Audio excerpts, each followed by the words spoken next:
বন্ধুরা, প্রথমে তেল দিয়েছি, তারপর পেঁয়াজ, লঙ্কা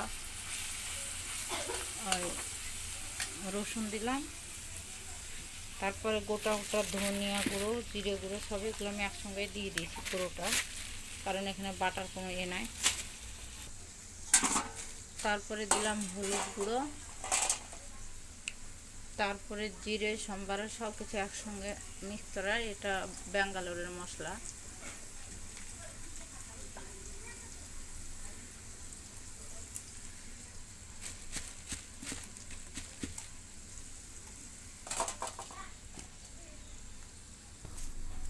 হলুদ লঙ্কা সব, তার সঙ্গে আমি আবার লবণ দিয়ে দিলাম,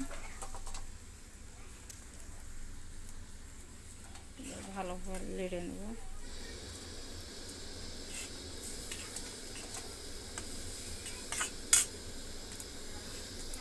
শুকনো কাঁচা লঙ্কা এটাকে ভেজে নেব, শুকনো লঙ্কা গুঁড়ো।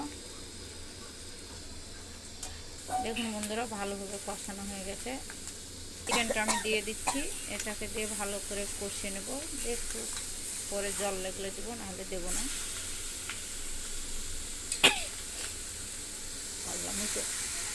দেখুন বন্ধুরা, আমার চিকেনটি হয়ে গেছে প্রায় কষানো, আর আমার বর তো কষানো মাংস খেতে চান না, একটু জল দিলাম, আমি একটু জল দিয়েছিলাম সামান্য।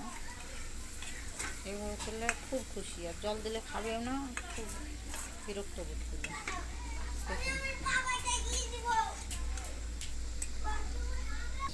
দেখুন বন্ধু, চিকেনটি হয়ে গেছে।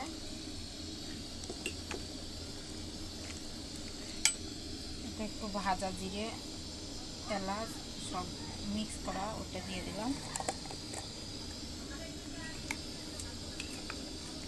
একটা বড় করে লেগ পিস রাখা আছে,